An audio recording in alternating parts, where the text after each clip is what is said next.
What's up, guys? The Pop Punk Dad here with John from Keep Flying.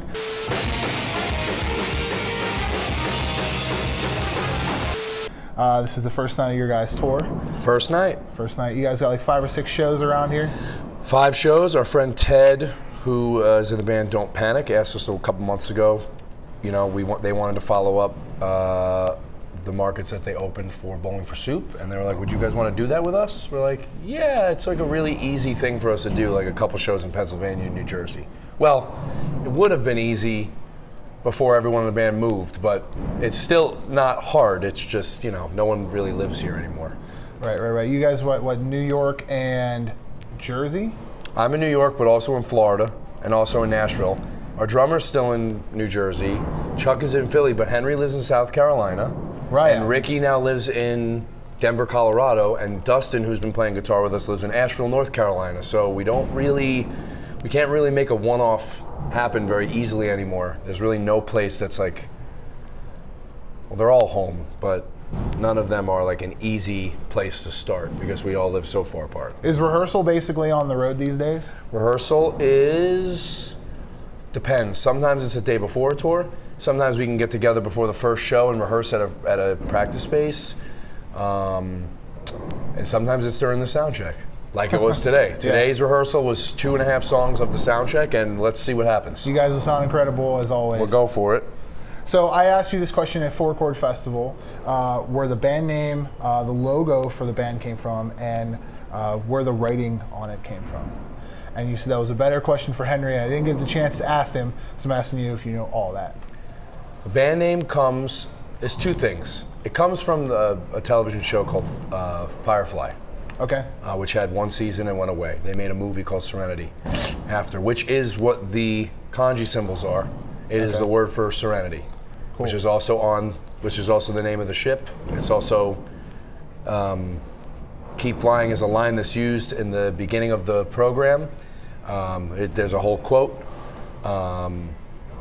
And that's kind of where that's the nerd aspect of this, which started with Henry and our old trombone player DJ. It was like their idea. We've since kind of integrated it, since that is a very niche thing where people that don't necessarily know that kind of sci-fi or the Firefly reference, when they do, it's really cool. But most of the time, it's people take it as a positive affirmation, which is definitely what we have kind of moved in the direction of. Keep Flying is as simple as that. I love when people don't know it's a band. I love when people see a t-shirt and they just think it's just like a positive affirmation, just like a phrase that's just, you know, move forward, keep it going. And that makes sense for me because all of us in Keep Flying are older now. We've all done a bunch of bands. They've all made some success and then eventually failed. And it reminds me that we should, in fact, keep flying and keep pushing what we're trying to do. And hopefully people want to join us for that ride. I love it. Does your guys' writing style from all of that reflect onto all of the like mythos, I guess you could say?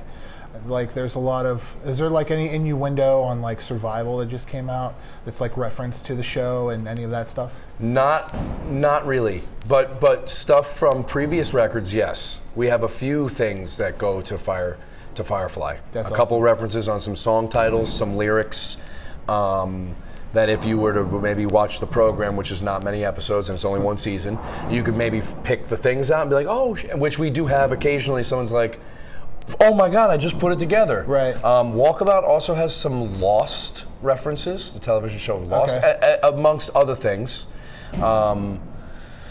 Unbreakable was lyrically more serious. The lyrics are, not that any of our lyrics aren't, but it was definitely written with some heavy thoughts. And whereas Survival is more of a story that's less connected to any sort of pop culture or any stuff like this. It's a story of pushing yourself up and out of the cave and just accepting that it may not be 100%, but you're gonna have to just keep going anyway. Even if it's at 80%, it just can't sit in the hole all the time. But there is some references to a game called Ultimate Werewolf, which is something that we play, which for new, younger people, there's a game called Among Us, I believe it's called. Yeah. Right. So Ultimate Werewolf is that, but not a video game. Or like the game Mafia or Secret Hitler. They're role reveal games. And the town goes to sleep, surviving the night, the town wakes up, are all things that come from that game. Also partially the artwork as well. That's awesome. So that was a cool thing. Survival is probably like one of my favorite records. What has been the reception from that album since it came out? I think good. For the record being pushed almost a year, and us just putting it out anyway in December of 20, because of COVID, I think that clearly everyone had less reaction to every record, all entertainment. But I feel really good about it because we've kept touring on it. We hit the road hard in August, and we're still touring on it.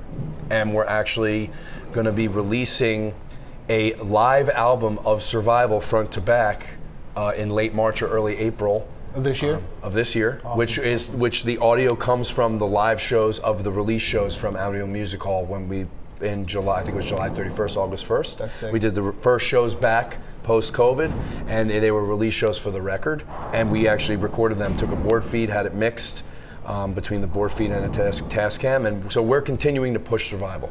We are working on some new music now, and we have some other stuff coming out that isn't the live record, but the plan right now is the rest of this first half of this year is get this live record out and keep giving people the songs from Survival live, which we feel hit even harder than the record. Yeah. People see the songs live, I think they get it more than they might from listening to it on the recording. Your guys' energy is on a next level when you guys play live. Yeah. I've seen you guys play in front of small venues, and then I've seen you play at huge festivals, and it's both the same. We play the same show if Yeah. it's 500 or 500 people, Yeah, 5,000, I don't care. Yeah. We're getting up there. I think it was like a month apart from each other. You guys played a small show, and then I saw you do the Atlantic City Warped Tour, and it was like the same energy. Oh yeah, our tours are like, we get some support things that are big, and then like a festival, and then we also play some house shows, and then some like DIY like underneath a sushi restaurant. And we're just ripping the same program because, well, we're here because we like it. Yeah. We're not here making money. We're here because we like it, and it is really therapy for the whole band. So hopefully it is also for other people who come to see our shows. Definitely. You mentioned COVID. What has been touring post-COVID been like? It's still weird. It's still people that are not coming. Some are, some aren't. You know, some venues have policies, some cities have policies. It's different every day, and we just kind of have to just adhere to whatever the policy is, whether it's city, state, venue, whatever it is. I do think that as we approach summer of this year, it's going to open back up like it did last year, where people were like, we're outside, it's warm, I'm not as sick because the cold season's over. Yeah. And I'm hoping that we don't have another replay again next fall, winter. Yeah. When we're going back into flu season again. I really don't know. But at this point, it's either play or not. Yeah. And people have made the decision that they're either going to come or not. Yeah. So like for us and really every small band, it's either do or don't. All good, no judgment. Please don't judge us for doing. Yeah. Which, no more fighting on this. Like you don't have to, and you also don't have to attend. And we want to play, and we're happy to go play for the people who want to go see live music. Whether they have to wear a mask, whether we have to, whatever it is, we'll do it. We just want to keep going. We want to keep flying. I don't know. Yeah, keep flying. We're done waiting. We took the time off like everybody else, and we don't want to do that no more. But that being said, it is still tricky to book every date we want, because some are hard to book because some promoters don't want to book, and like I said, even we just did a run in Florida. I know everybody's like, Florida, it's open and evil. It wasn't. The shows were okay. They weren't the best. They were certainly not bad, but people are still cautious in the state of Florida, even though people want to just get out and rip party. on it. Yeah. People are not coming. We're getting messages from friends, hey, I'm not comfortable. I'm just letting you know I'm not coming. Okay? Yeah. No worries. I totally understand. Please don't. It's all good. See you next time. You guys recently dropped some new merch. Yep, always. Yeah. We're always dropping It's merch. a new variant. So who comes up with that stuff? And So we have a guy who's like another member of the band. His name's Chris, and he does most of the artwork, close to all of it, when it comes to ad mats, when it comes to merch designs, And when it comes to a lot of the album artwork, Sweet. he's very involved. I have a lot of dialogue with him back and forth. He has a full-time job, so he can only do when he can do. So we'll go through spurts where we get a lot of artwork at once, and then we'll have like a little bit of a time where there's not. And me and him just riff to each other about the things we like, right? Which spawned from Star Wars to Marvel to Lost to everything that I like, he likes. He's become one of my best friends. And so it's very easy for us to like very quickly have the same thought like this. Like, awesome. Bro, this movie was so good. And he did a flash sheet, a tattoo flash sheet for Spider-Man No Way Home. And I saw it. He put it up on Instagram, and I immediately texted him and was like, Chris, we have to do a shirt. It is breaking every record. Right. Everybody loves the movie. People who don't even care about Marvel for years now, they're fired up again. Let's just do a shirt.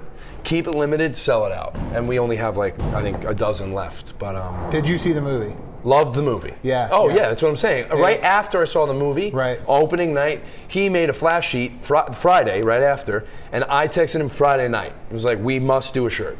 We have to do a shirt.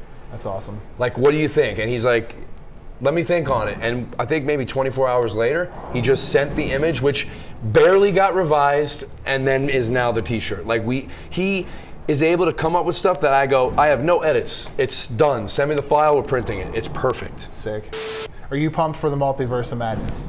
I'm pumped because I just read fake spoilers every day on what the next 10 years are. And you don't know what it's going to be. Then I read fake spoilers on Marvel World, Star Wars, DC. Oh, I heard this. Hugh Jackman, it's a lie. He's coming back. He's going to do a cameo. I heard Tom Cruise is coming Tom in. Cruise as an alternate variant. Like, I'm just reading this, and I'm like, this is funny because any of it or none of it might be real or not. Right. But I will happily read it and be stoked on it. We all thought the same thing on Charlie Cox and Toby and Andrew, and it all came to be true. It came right. They tried to lie. They tried to hide. Oh, he was in interviews. Right. Like, what's going on? I'm very excited for that. I'm happy. It's March, right? I think March 6th. March, and then which is, thank God, soon. Something's coming out in May. Batman. No, other way around. Batman's coming out in March. Multiverse is coming out May 6th. It's a day before my birthday. Yep. Batman, I'm also excited for. They go, oh look, it's the longest running Batman. I'm fired up. Yeah. Robert Pattinson looks good. He got the same critiques that Heath Ledger did when they're like, he's never going to be able to be the Joker. But he looks he's good. Killing it so far. He looks good. And there's rumors there too. Oh, I heard that they're asking Danny DeVito to reprise his role as the Penguin. Yeah. He's so old. Would I love to see him come back? He is my favorite villain, live-action villain of any of the movies that have ever came out. Yeah. He's so scary and creepy. And when I was a younger boy, I was definitely frightened by the image of Danny DeVito biting the guy's nose, bleeding the black blood, his hands. He's scary. Yeah. It's so real looking. The way he wears the bodysuit, it's all gross. Yeah. So of course I want that to happen. Is that realistic? I don't know, but it could be. With the Flash thing. Michael Keaton is coming back. Yeah, right. We know that, and that's cool. I'm fired up on that too. Yeah. But clearly they've seen what has happened with Marvel. And now, as always, they're trying to catch up real quick and try to get their kicks in, which they should, because they'll also make money. Please make money so that you make more movies. As an avid movie goer and fan, I want you to make money so that you create more. Give me more. I could go on for hours. Yeah, I know. We derailed here. Oh my Our God. interview was like, yeah, we did this, and then we did that, and then we got to minutes of Marvel, Marvel. and now we're like, oh, I don't care. You know what it is? I love the band, and I love talking the band business stuff, and like the normal kind of couple questions that people like want to know. Yeah. But when I would much rather talk about anything that isn't the band. Yeah. Always. I did one recently, a couple months ago, where I was like, no band questions, just ask anything else, and we just talked about books, Harry Potter, Lost. We just went through the things, and we went too long. The guy was like, I have to cut it off, and we're not even halfway. We're done. I'm sorry. Oh my God. Yeah. It's fun. I mean, anyways, I could still go on about that. I guess like Mark Wahlberg picked up the rights to the Amory Wars, Coheed and Cambria's side thing, and I guess. I didn't hear this. Oh, dude, yeah, I'm That's pretty excited for that. So there's gonna be a Coheed and Cambria if you're into that mix and stuff. And It's an amazing band. I'd love to see them at four chord. That would be an amazing four chord band. Rishi, Coheed and Cambria. We're just saying, it's time. Yeah, Start your own cruise like that. That'd be a cool one. Rishi gets started his 4-chord cruise. He can Yeah, get I a had big some boat. friends that were on that cruise. They said it was amazing. Yeah. Amazing. The Coheed cruise? They said that the bands were every band that was there was happy. Every patron, every fan was just kind, and a buddy of mine made friends with a bunch of strangers because they just bonded over, and then everyone had a good time. As one does on a boat. I've never done one of those, but I hopefully will soon-ish. That'd be cool. I'd like to do one of those cruises.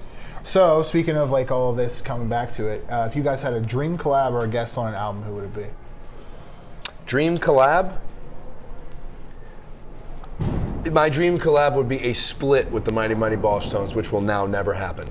So that was really upsetting. So that would be my dream. It's my favorite band. I'd love to have, if we can have one feature, Weird Al Yankovic. It would be the coolest thing I would feel fine if we broke up after that. I would feel like my life was satisfied. Yes. I'm fully satisfied with this band now. I have my favorite artist of all time doing a vocal spot on a track of my shitty punk band. Or even just coming in and playing accordion.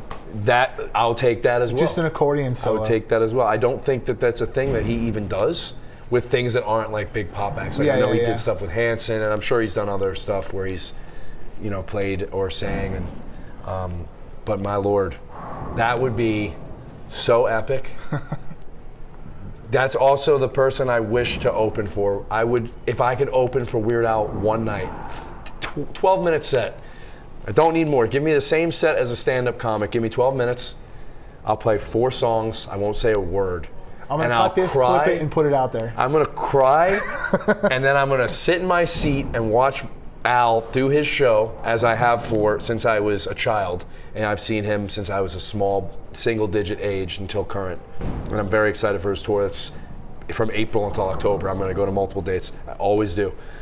I would finish, cry, sit in the seats, and cry again, and then that's it. I would probably quit. Have you ever met him? I have.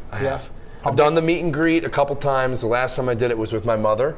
She brought me the first time to see Weird Al when I was a boy, and I never got to go again with her. It was always with friends until right before COVID. He had a tour, and I brought my mom, and it was so awesome doing it again that way. And she was cracking up at the same jokes that I've already seen him do, the same screen stuff I've already seen him do. I've seen it before.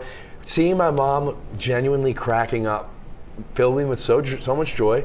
And then we met him after the show, and he had the stormtroopers per normal standing behind him, and he does this every day, like every big artist. So he's just signing, oh yeah, of course. And I have a Weird Al tattoo, and I showed it to him, and he kind of brushed it off, and I was like, no, like it's awesome. I think it's cool. And he took a second to look at it. He grabbed my arm, and he like pulled it and looked at it. And he was like, that's actually really cool. And that was all I needed. I felt seen by my favorite artist, and I felt acknowledged. I get it. I work in this. I know how many people but I for that 20 seconds felt seen and acknowledged by Weird Al, and I felt really good. And then me and my mom left. We drove home. I was like glowing in the car. I love my mom. I love Weird Al. You know what I mean? I'm Italian, man. I'm an Italian, raised Catholic Italian man over here. You know what I mean? Catholic too. Raised Catholic too. Respect. You guys have been posting a lot lately on social media. TikTok's basically a brand new thing still. Yes. And you've been posting a lot on Instagram stories. Who's been running that, and how do you guys get the idea to post these like little skits and stuff? The TikTok is Henry. Thank God, because I don't have one, but I recognize that it is the platform. It's the one. If you recall, you'll remember when Instagram first started, most people were like, "I'm not using another thing." Right. Absolutely not. You're out of your mind. I'm using Facebook. Okay. Then Instagram became the main platform, and everybody who joined late, myself included, like on my own personal. Missed the boat. I was. Other people were already going. TikTok. It's the same. TikTok is surpassing everything else, and it's really just because people are most interested in short format content. It's the attention span of the generation. Instead of it, I say this to my guys. A music video, it's hard to get somebody to watch a 4-minute video now. Yeah, sure, big bands and viral bands can put it on YouTube and get hundreds of thousands or millions of views. But everyone gets more views on the 25-second clip of the chorus of the video on the TikTok and the reel. Yep. And we do business statement. We do put the TikToks on the Instagram Reels because Instagram is trying to compete with TikTok. So Reels, they'll push through the algorithm and you'll get more of your followers actually receiving it to their feed versus a normal post. I have to start doing that. Reels will hit harder because they want to compete with TikTok. They'd rather people be making Reels than going on TikTok. And so we repost there. But Henry comes up with a lot of the comedy content. So do the other guys now. But it's really just people like it. People laugh and then they move on. And so if we don't have new music to give them, and we don't have an interview like this to share, or a new merch drop that we're doing, what are we giving them? We got to give them something, so let's just film. You guys have enough of this crazy content to put out. Have you guys ever thought of doing a Keep Flying documentary? Yes, and Jesse, our main content guy, has stored a lot of stuff over the years. We've talked about doing photo book. We've talked about doing a Blu-ray of all the music videos plus all this content, random stuff. And he's done short, same way, 10-minute docs. We have like 2 or 3 of them now, like between 5 and 10-minute quick things. I would love to do something more, maybe with the next record. From when we start writing, all the way to demoing, to producing, to recording, to releasing, to touring on it. Maybe that could be, but the same thing. It would probably only be 16 minutes. Right. Longer than that, you start to lose people. Even like our set list for tonight, we have 40 minutes. Probably play 34 minutes. We're playing 7 songs in a row, and then a break to talk, and then 3 songs. Nice. We have a little bit of time in there to talk, but the rest is just we got to play the songs because we realize you start to lose people. Yeah. You watch bands that stop after every song, and they have banter, whether it's comedy or serious, whatever it is. But after you stop every single song, you start to lose people halfway through motivation your set. or that momentum. It's coming down, and people are like, "Oh, you know what? It is 10:30. Probably get home." Yeah, and now they're leaving before the set's even over. Right. So I think everything's got to just be more focused and more straight to the point, moving forward for all avenues of entertainment. That band, get to the point. That worked for bands like NoFX and Blink-182, where they're just like bullshit. Because that was that era. Yeah. That was that era. And there was not as much there was no social media really, and there wasn't people getting the clips so they could say the same joke every night because you weren't seeing it on Instagram story every night. Yeah, from 20 different people. Now when I see a band, when I'm touring with a band that does the exact same bit every night, after 4 nights, I'm like, man, I wish you had something else to say because people are videoing this and it's going online and it's the same thing. It's getting dry. So yeah, transitions, sure. Your band sounds good. Maybe you have a timed light show, so you have to keep it. But when there's like banter, maybe some change, a little. Just because, I don't know. At least as a fan of live music, when I see a band I like on tour saying the same thing every night, I start to become it's starting to feel disingenuous to me. You personally too, I know that you are on stage, you're off stage, you've done pretty much every aspect of on stage and off stage too. So you've seen. It's been my whole life. Yeah. It's tough sometimes when it's literally like rehearsed, word for word, rehearsed to the point where I almost think you rehearsed this before the tour started, in between. And in fact, I know that is a fact for some bands that I know. I'm not going to say what band it was on camera, but there's a couple of them that use prompters, and their jokes are on the prompter. Yeah, and you know what? If that's the way it works for you, all good. Yep. Not everybody can improv, not everybody. Yeah. Whatever works for you, works for you. No harm, no foul. I don't care. But just some change. Yeah. Anything. Even a couple like rewording or like move things around, like switch things. Say it differently in the set or whatever. Right. Yeah. Right. Anything to just switch it up a little bit, And lastly, I've got to ask, what's next for Keep Flying? You said you have the next live. For Keep Flying, Survival Live. Yeah. The audio from the show, the release shows on Long Island, is coming out on vinyl. We'll probably put it on streaming as well. We didn't put the first live album on streaming because we just didn't feel that confident about it. Okay. Glad we did it, but we'll probably put that one up too eventually, because why not? That's coming out, and we're working on some more shows for late March and all of April. So we're going to get some more markets in, and then hopefully the summer, and then we have a very special. We have another record that's done already. That is, what do I want to say about it? It is unconventional, keep flying songs. And I'll say that we've taken we're not done with Survival. Okay. So we're releasing Survival Live to keep pushing Survival. And we're putting a record out that is recomposed versions of some of the Survival songs. Oh, nice. In a totally different way. And they're all different. And it's all different genres, but none of them are punk. Did you guys have any help on those, or did you guys all revise them yourselves? We started with us alone, and then we ended it back with Nick Brazzi over at, well, now he's at Gradwell House, and he produced and engineered the record. Nice. And I'm very excited. I don't know if people will care. You might hear the song, you might hear the new version of Fire Sale and go, that's really cool. Or you might hear that and go, that sucks. Yeah. All good. It was really fun for us to play not punk music. It was fun to do other things that we've always wanted to do before this band even existed, and we're able to do it with Keep Flying now. We're an unsigned band that does whatever we want, whenever we want. It's nice to receive some scraps from people sometimes, some bones. You know, we get a bone kicked our way and we appreciate it, but at the end of the day, we're gonna just keep doing what we do.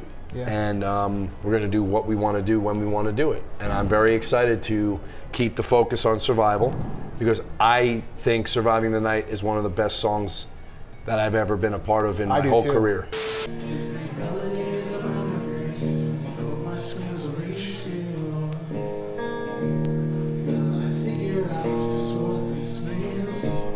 I do too. And I just am stuck on that. The lyrical content of that song, I'm stuck there, and I just want to keep the focus there for at least the rest of this year. I'm a big sap for lyrics, and that song, like, yeah, first time I heard it live was the first time I ever heard it, and then I was like, there's got to be a recording somewhere, and then I heard the recording. It gets me still some nights. Some nights I'm like, I see Henry singing it, and I'm jumping, and I'm like, I needed this right now. Yeah. Like, my life ain't perfect, and I'm not a perfect person, and this song makes me feel that that's okay. I think that's the best place to end this. Here with John from Keep Flying. Here's the 2022 with these guys. Yeah, we're in the Christmas room. Smells like Christmas in here. I wish you could smell it.